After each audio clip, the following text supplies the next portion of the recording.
Olá, meu amigo e minha amiga concurseira, seja bem-vindo ao canal Direito para Concursos. Hoje, em mais uma aula de processo penal, uma aula muito importante para o seu concurso de escrevente. Iremos tratar das decisões que o juiz pode tomar na primeira fase do tribunal do júri.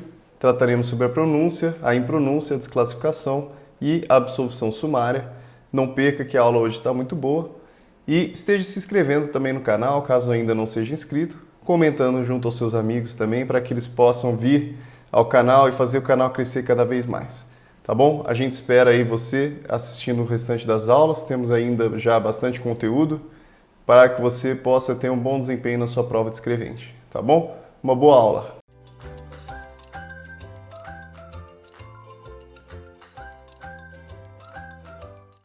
Vamos lá, meu amigo e minha amiga concurseira, vamos dando então continuidade ao estudo do Tribunal do Júri. Hoje vamos tratar, então, ainda a respeito dessa primeira fase do Tribunal do Júri, desse finalzinho da primeira fase, em que o juiz ele vai proferir uma dessas decisões, pode ser tanto de pronúncia, impronúncia, absolvição sumária e também é possível que seja feita a desclassificação. Desclassificação do crime é quando, então, o juiz percebe que há ali uma situação de que não houve um crime doloso contra a vida, então ele desclassifica aquele crime para algum outro crime e sai então da competência do tribunal do júri. Com relação à pronúncia, o juiz ele observa que realmente é um caso de que há indícios ali de um crime doloso contra a vida, então ele manda esse caso para o tribunal do júri. Com relação à impronúncia, ele entende que não é um caso de tribunal do júri. Não é um caso de tribunal do júri.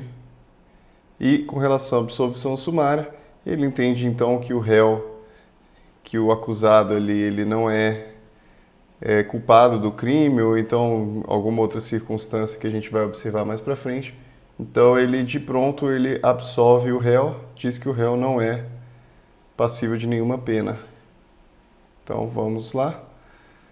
413, o juiz fundamentadamente pronunciará o acusado. Lembrando então aqui, fundamentadamente, significa que toda decisão judicial ela deve ser em tese fundamentada, ela precisa trazer ali todos os elementos que fizeram com que o juiz decidisse daquela forma. Então, fundamentadamente, pronunciará o acusado. Se convencido da materialidade do fato significa dizer que o fato de ele aconteceu. Então, o juiz observa que existem provas com relação ao fato de que houve sim a consumação de um crime. Então, isso é essencial. Primeiro, materialidade do fato. E aqui temos uma questão específica do Tribunal do Júri, porque ele diz existência de indícios suficientes de autoria ou de participação. Aqui temos então aquela situação que indúbio pro societate.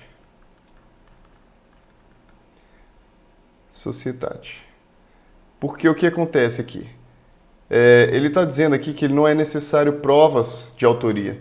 Em regra, para que você possa acusar alguém, para que você possa condenar alguém, é necessário que hajam provas com relação à materialidade. Isso é o fato ocorreu, existem provas que o fato ocorreu. E é necessário que existam provas com relação à autoria também. Aqui no Tribunal do Júri temos então uma situação diferente. Ele diz indícios. Indícios é diferente de prova. Tá? A prova é quando existem ali situações que são confrontadas dentro de um contraditório e observa-se que de fato aquilo ocorreu, né? Existe uma confiança grande com relação àquilo. E agora já indícios já possui uma força menor do que prova. O indício as pessoas acreditam, o juiz acredita que pode ter ocorrido de fato, no entanto não existe nada que esteja provando aquilo. Então, indício suficiente de autoria ou participação. Essa é a situação do Tribunal do Júri na primeira fase. O juiz ele vai pronunciar, em razão do indúbio pro societate, ele vai pronunciar só pelo fato de haver materialidade e existência de indícios. A fundamentação da pronúncia limitar-se-á à indicação da materialidade de fato e da existência de indícios suficientes de autoria ou de participação devendo o juiz declarar o dispositivo legal. Dispositivo legal, ele vai dizer lá então, tá no artigo 121, tá? Então ele vai lá dizer qual que é o dispositivo legal em que julgar em curso o acusado e especificar as circunstâncias qualificadoras. Então o juiz ele já especifica ali quais são as circunstâncias que qualificam aquele crime e também as causas de aumento. Então essa daqui é a fundamentação na pronúncia.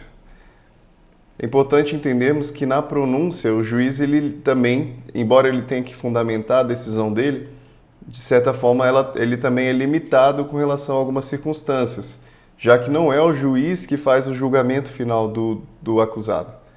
Lembrando que essa é a primeira fase e depois vamos passar para uma segunda fase em que o tribunal do júri vai julgar o réu.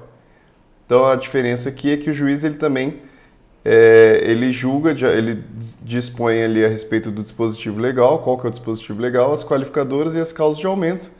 No entanto, não é aqui um juízo definitivo. Ele apenas declara, para fins até de uma classificação, para compreender que realmente é competência do tribunal do júri, ele aponta essas circunstâncias aqui então. Dispositivo, qualificadoras e causas de aumento. Se o crime for afiançável, o juiz arbitrará o valor da fiança para concessão ou manutenção da liberdade provisória. Então, aqui ele está dizendo que é possível que haja liberdade provisória, mesmo que o réu seja pronunciado, mesmo que o acusado seja pronunciado. Se o crime for afiançável, o juiz arbitra fiança para concessão ou manutenção de liberdade provisória. O juiz decidirá motivadamente no caso de manutenção, revogação ou substituição da prisão ou medida restritiva de liberdade anteriormente decretada e tratando-se de acusado solto, sobre a necessidade da decretação da prisão ou imposição de quaisquer das medidas previstas no título 9. Lembrando, então, que situação de prisão ela é sempre uma exceção, então é necessária que tanto a revogação, quanto a manutenção, quanto a substituição das medidas restritivas de liberdade e prisão, elas precisam ser sempre fundamentadas. Tá? Sempre que for tratar a esse respeito, é necessário que seja muito bem fundamentado. Então, não é pelo simples caso da pessoa ter sido presa ali ou ter sido pronunciada que cabe a prisão. É necessário que essa prisão cautelar ela seja fundamentada, já que não existe, então, a previsão de execução de pena provisoriamente. Na verdade, o que existem são as prisões cautelares, em razão de algum tipo de perigo na liberdade da pessoa. Nesse tipo de circunstância, a pessoa pode ser presa, no entanto, cautelarmente, apenas para evitar que ela fuja, evitar que ela cometa novos crimes. Nesse sentido, é possível a prisão. No entanto, não é permitida a prisão no sentido de permitir que aquela pessoa cumpra a pena, né? Então, como a pessoa vai ser presa em algum momento, eu já prendo ela agora para que ela já comece a cumprir a sua pena. Isso não é possível. Não se convencendo da materialidade do fato ou da existência de indícios suficientes de autoria ou de participação, o juiz fundamentadamente impronunciará o acusado. Aqui, então, o juiz não entende que existe o fato. Primeiro, ele entende que ele não foi convencido da materialidade do fato, ele acredita que o crime não ocorreu. Ou então ele acredita que não tem indício suficiente de que aquela pessoa cometeu aquele crime. Então, em razão disso, o juiz ele impronuncia. Então, já tratamos da pronúncia, agora tratamos da impronúncia. Enquanto não ocorrer a extinção da punibilidade, poderá ser formulada nova denúncia ou queixa se houver aqui prova nova. Então, aqui ele está dizendo que essa decisão do juiz de impronúncia, ele não faz ali uma coisa julgada material. Se houver uma prova nova, é possível, então, que, enquanto não ocorrer a extinção da punibilidade, seja oferecida uma nova denúncia ou queixa. O juiz fundamentadamente absolverá desde logo o acusado quando? Estamos falando aqui, então, da absolvição sumária.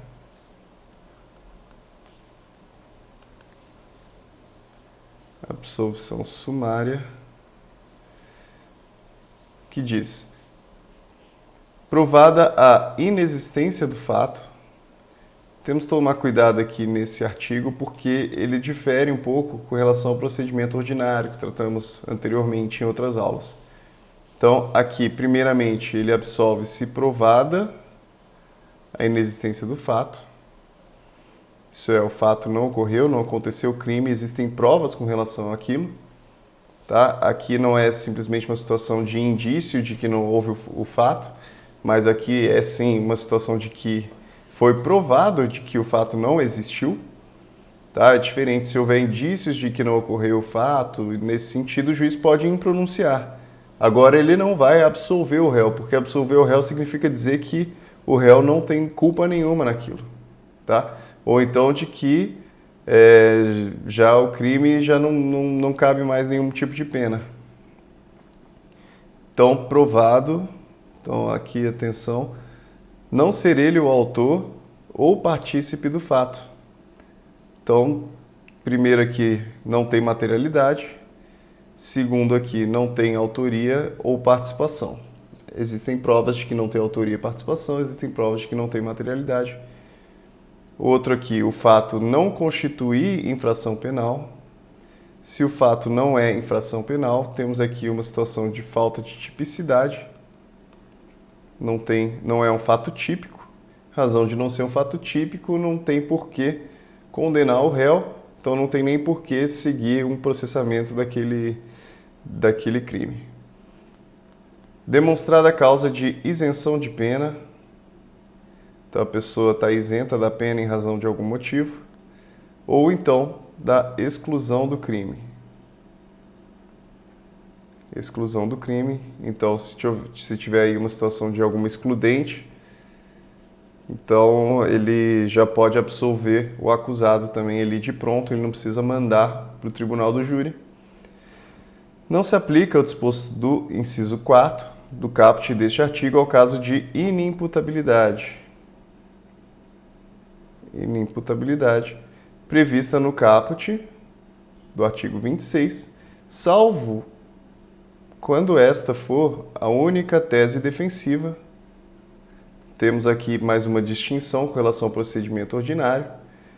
Importante, então, aqui observar que a inimputabilidade em tese é possível que a pessoa ainda receba ali uma pena de medida de segurança. Que é o que nós chamamos de absolvição imprópria, porque a pessoa chega ao fim do processo e ela não recebe ali uma sanção de uma pena, né, ali de 5 a 10 anos, na verdade ele recebe uma sanção de uma medida de segurança. Aqui essa então é a distinção, por isso que se chama então uma absolvição imprópria com relação ao inimputável. No entanto, temos aqui então dizendo que caso seja inimputável, ele não vai caber, o inciso 4º, a não ser que seja a única tese defensiva, isso é, o acusado ele só tem isso como defesa, o fato dele ser inimputável, somente essa é a defesa dele, então o juiz poderia sim, já de pronto, caso seja a única tese defensiva, absolver, já que essa absolvição imprópria, né? Já que ele não tem mais nenhum tipo de outra defesa, ele não consegue apresentar nenhum tipo de outra defesa no sentido de que ele não estava lá, ou então que não foi ele que cometeu aquele crime. A única defesa dele é que ele é inimputável, então o juiz já pode absolver nesse sentido. Contra a sentença de impronúncia ou de absolvição sumária, caberá apelação. Apelação, então, é o recurso próprio para essas sentenças de impronúncia ou de absolvição sumária. Então, vamos tomar cuidado aqui. Impronúncia e absolvição, temos a apelação. Com relação à pronúncia e à desclassificação, temos o recurso em sentido estrito. Então aqui vogal, vogal, vogal, em pronúncia, absolvição, apelação, vogal, pronúncia, consoante, desclassificação consoante, rese consoante. Então, atenção aqui para o recurso correto com relação a esse tipo de sentença. Se houver indício de autoria ou de participação de outras pessoas, não incluídas na acusação, o juiz, ao pronunciar ou impronunciar o acusado, determinará o retorno dos autos ao Ministério Público por 15 dias, aplicável no que couber o artigo 80. Aqui, então, é a possibilidade do Ministério Público fazer denúncia com relação a essas pessoas. Então, prazo de 15 dias concedido para o Ministério Público. O juiz poderá dar ao fato definição jurídica diversa da constante da acusação, embora o acusado fique sujeito à pena mais grave. Esse daqui é um artigo extremamente importante também. A situação é a seguinte: quando o Ministério Público ele faz a denúncia, ele está denunciando com relação aos fatos ocorridos. Então, o Ministério Público ele vai lá e ele descreve todo um evento, ele descreve um fato, e ele vai dizer que esse fato está relacionado ao dispositivo tal, dispositivo X. O juiz ele não está vinculado a essa definição jurídica do fato. Ele não possui, então, uma vinculação com relação à denúncia nesse sentido, embora ele esteja vinculado com relação aos fatos descritos. Porque, em tese, o acusado, ele vai responder com relação aos fatos que foram imputados, e não simplesmente com relação ao dispositivo em que foi enquadrado aquilo. Então, o artigo 418 é relevante porque ele diz que o juiz ele pode dar ao fato que foi descrito ali na denúncia, ele pode dar ao fato definição jurídica diversa. Então, quem faz essa definição jurídica é o próprio juiz, mesmo que na acusação esteja constando outro tipo de dispositivo. Embora o acusado fique sujeito à pena mais grave, então, mesmo que o juiz entenda que é mais grave do que a denúncia estava propondo, é possível, sim, que o juiz faça essa definição diversa. Então, muita atenção ao artigo 418, o juiz ele fica vinculado aos fatos, no entanto, ele não fica vinculado à definição jurídica que foi dada àqueles fatos. 419. Quando o juiz se convencer em discordância com a acusação da existência de crime diverso dos referidos no parágrafo 1º do artigo 74 e não for competente para o julgamento, remeterá os autos ao juiz que o seja. Temos aqui, então, a desclassificação. Muito importante também, que é, então, uma aí das decisões do juiz, dentre as 4 que falamos aí nessa aula. Remetidos os autos do processo a outro juiz, à disposição deste ficará o acusado preso. Então, quem vai definir a respeito do acusado, se ele vai continuar preso, se não vai continuar preso, vai ser o juiz que de fato é competente para aquele processo. A intimação da denúncia de pronúncia será feita, então, intimação, ato aqui de comunicação da decisão de pronúncia, aqui então específico com relação à questão de pronúncia, que é então aquela decisão que vai mandar o processo para o tribunal do júri. Então, é a regra aqui do processo penal, vai ser pessoal, tá? Então, diferente aqui na verdade, né? Porque diferente, ele segue uma regra aqui como se fosse a da citação, porque como ele inaugura ali uma nova fase, ele possui ali então aquela regra da citação, que ele possui em regra então essa intimação pessoal, dizendo para ele que ele foi pronunciado e que ele vai seguir para aquele procedimento do tribunal do júri. Então, pessoalmente ao acusado, ao defensor nomeado e ao MP. Então, intima ali os 3.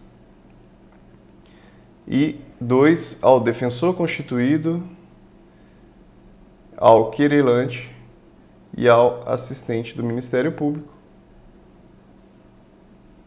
Parágrafo único. Será intimado por edital o acusado solto que não for encontrado.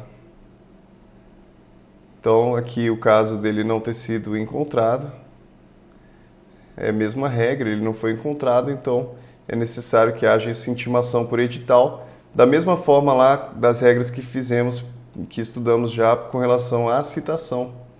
Aqui, então, esse artigo 420, embora ele já seja uma decisão, que em regra o réu já tem até o advogado constituído, ele segue praticamente as regras lá da citação, dessa situação de ser pessoalmente citado. Lembrando que a intimação, quando em regra, né, no procedimento ordinário, quando o réu já possui um advogado constituído, a intimação, em regra, ela é feita por meio de publicação em diário, tá bom? Preclusa a decisão de pronúncia, isso é, já não cabe ali mais, não cabe mais nenhum tipo de recurso, não cabe mais nenhum tipo de ato processual posterior, os autos serão encaminhados ao juiz presidente do tribunal do júri. Então, com a pronúncia, esse processo ele segue lá para o tribunal do júri. Ainda que preclusa a decisão de pronúncia, havendo circunstância superveniente que altere a classificação do crime, o juiz ordenará a remessa dos autos ao Ministério Público. Então, vamos lá dizer que foi pronunciado. Ele foi pronunciado. Depois que foi pronunciado, vem ali uma circunstância superveniente, ocorre alguma coisa ali, ocorre uma circunstância superveniente que altere a classificação. O juiz ordena, então, remessa dos autos ao Ministério Público. Em seguida, os autos serão concluídos ao juiz para decisão. Depois, então, o Ministério Público ele manda de novo para o juiz. Então, essas são as decisões do processo ali na primeira fase do Tribunal do Júri. Muito importante, tá? Essa aula de hoje. Tente sempre lembrar aí dessas decisões e dos recursos também que são inerentes a eles, tá bom? Continue aí acompanhando o restante das aulas. Nós já temos bastante conteúdo com relação às outras matérias de processo civil, direito constitucional, direito penal também. Esteja então acompanhando, se inscrevendo se ainda não for inscrito. Também mande para os seus amigos poderem acompanhar também o conteúdo e ter um bom desempenho na prova de escrevente. A gente se vê nas próximas aulas. Muito obrigado.